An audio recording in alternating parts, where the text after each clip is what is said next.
Vamos falar então direto da figura desse santo francês, São Luís Maria Grignion de Montfort, que criou esse tratado, essa espiritualidade. Explica para a gente um pouco, em poucas palavras, para quem nunca ouviu falar desse santo, quem foi esse grande santo? Foi verdadeiramente um grande santo francês. Ele nasceu no ano 1673 e viveu aqui na Terra somente 43 anos. Né? Mas foi um homem que respondeu generosamente ao chamado de Deus, no sentido que entrou ainda criança no seminário dos padres jesuítas, conhecidos como a Companhia de Jesus, perseverou, se tornou sacerdote, notou uma grande inclinação espontânea para a pregação e para a missão.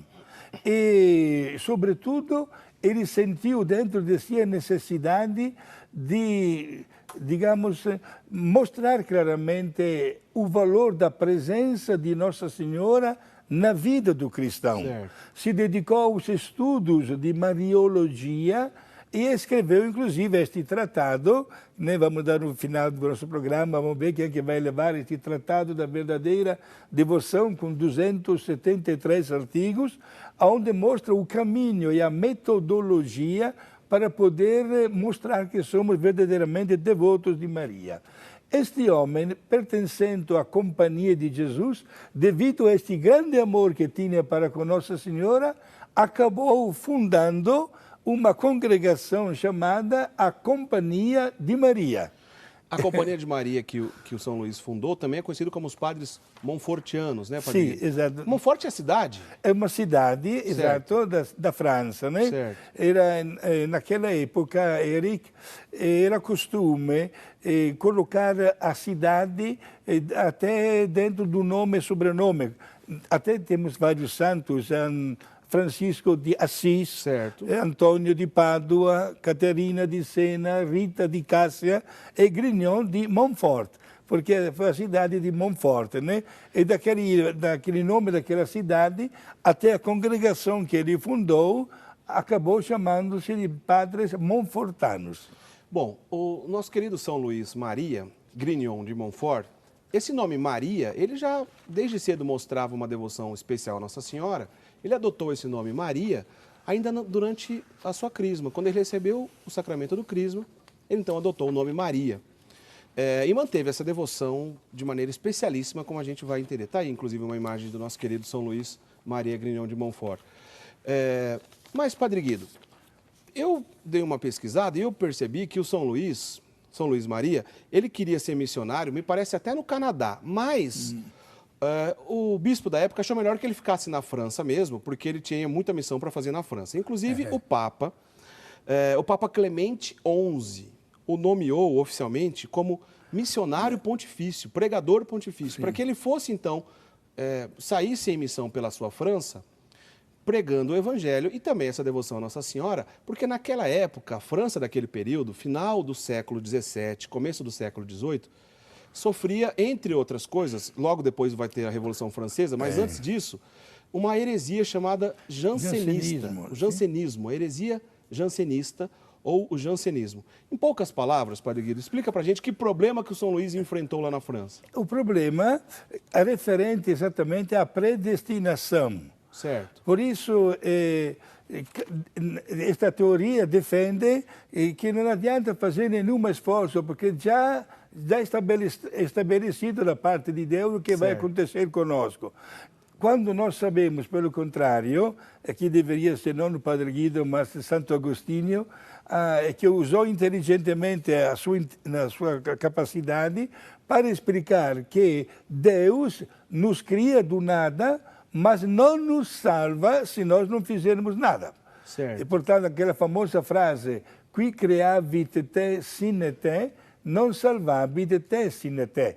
Isto é, aquele cara, Deus, que criou você sem que você fizesse alguma coisa, não vai salvar você se você não fizer alguma coisa. Entendi. Por isso a responsabilidade, até o mesmo grande apóstolo São Paulo, na carta aos Gálatas, ele chama a atenção, porque havia já até dentro dos cristãos pessoas que cruzavam os braços, não fazendo nada, porque aguardavam já digamos assim, o retorno imediato de Cristo, e São Paulo não, chega a dizer, inclusive, quem não trabalha não deve nem comer. E não se pode ficar indiferentes diante dos dons da inteligência que Deus nos dá gratuitamente.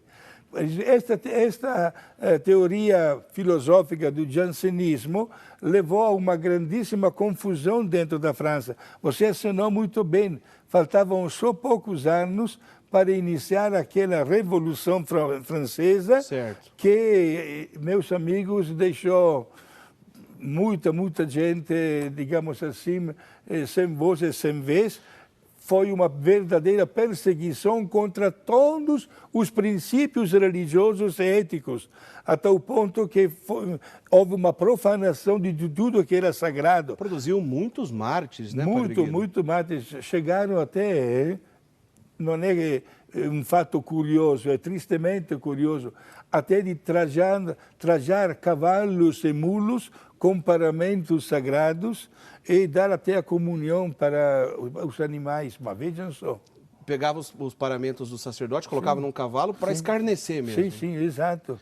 É um período muito triste na história da França. Por isso o Papa, quando descobriu as qualidades que Luís Maria Grignion tinha, fez questão de enviá-lo como missionário no seu mesmo país. Entendi. Como pregador pontifício, como você bem acenou, né?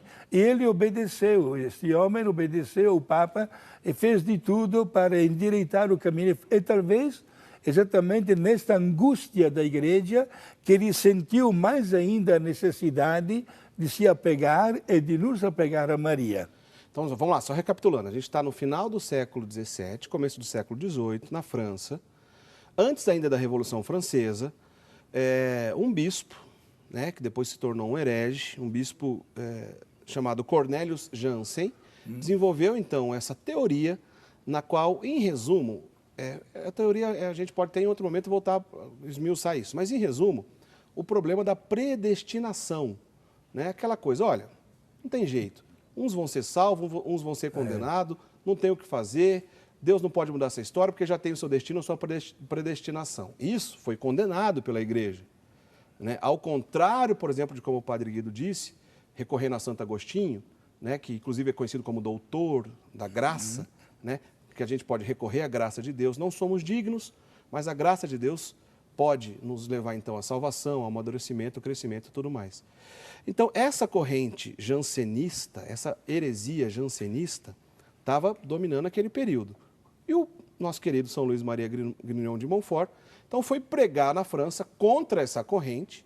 Essa corrente, oficialmente, ela foi condenada pela Igreja em outubro de 1656, pelo Papa Alexandre VII. Então, o Papa Alexandre VII condenou essa teoria chamada da predestinação. É um problema parecido, uma distorção, assim, vamos dizer assim, parecido com os calvinistas, né, Padre Guido? Exato, uma aberração até do mesmo calvinismo. Olha, gente, Jesus tinha razão quando anunciava que quando um reino é dividido em si mesmo, nunca mais encontra uma sua unidade. Certo. Porque essas falsas religiões acabaram multiplicando. Fenômeno que existe até no dia de hoje, Eric, né? Certo. Você pode notar a proliferação de igrejas protestantes, e, digamos assim, onde se louva a Deus e que Deus seja sempre louvado, né? Mas não em sintonia com a única igreja fundada por Jesus. Agora, o jansenismo foi sempre condenado pela igreja, porque Deus quer a nossa contribuição. Interessante, na página, sempre na França que aconteceu este belo episódio, quando Bernadette Soubirous, a menina que viu a Nossa Senhora por 18 vezes lá em Lourdes. Lá em Lourdes, né? Exato. A vidente de Lourdes. A vidente. Quando terminaram as aparições de Maria, por alguns meses antes de entrar no convento, a menina Bernadette continuou cuidando das ovelhas. E a 7, 8 quilômetros de Lourdes, tem até hoje uma ponte sobre o rio Gave, onde um dia ela estava levando as ovelhas de um lado para o outro do rio e se encontrou na ponte com o vigário, o padre daquela cidade. E o padre, quase um pouquinho brincando, ou talvez um pouco cético, disse esta frase: olha aí a menina a qual Nossa Senhora falou que um dia irá para o céu. E Bernadette Soubirous, a vidente, que nunca tinha estudado teologia, respondeu para o vigário: Padre, é verdade, Nossa Senhora me falou isso, mas a uma condição, que eu o mereça. Esta que é a frase importante. Devemos chegar no céu, mas como recompensa dos nossos merecimentos para que tudo isso aconteça. De certa forma, a gente vai ver daqui a pouquinho, logo mais, a gente vai explicar dentro do tratado que o São Luís escreveu, ele vai classificar alguns tipos, né, uns tipos de devotos de Nossa Senhora. E até mesmo essa coisa aí da predestinação, de certa forma, volta. Você vai entender daqui a pouco, a gente vai explicar isso. No próprio escrito de São Luís, depois ele lidou com isso, é claro, combatendo esse erro da predestinação. Bom, então deu para entender o contexto que São Luís vivia lá na França, qual era o problema, a principal heresia daquela época, e olha que depois ainda veio a Revolução Francesa.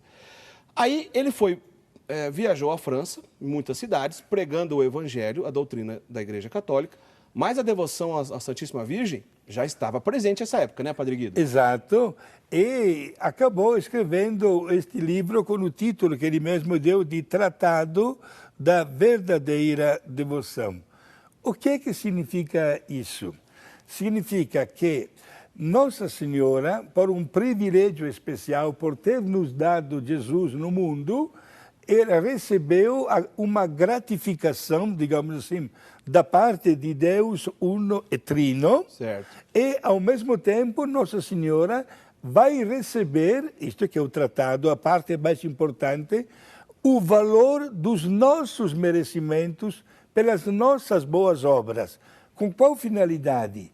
Para que, através dos merecimentos da Santíssima Trindade e os merecimentos nossos, das nossas obras de caridade, possamos colaborar todos, nós com Deus, para resgatar as pessoas que não vivem com a graça de Deus, para conseguir a conversão dos pecadores.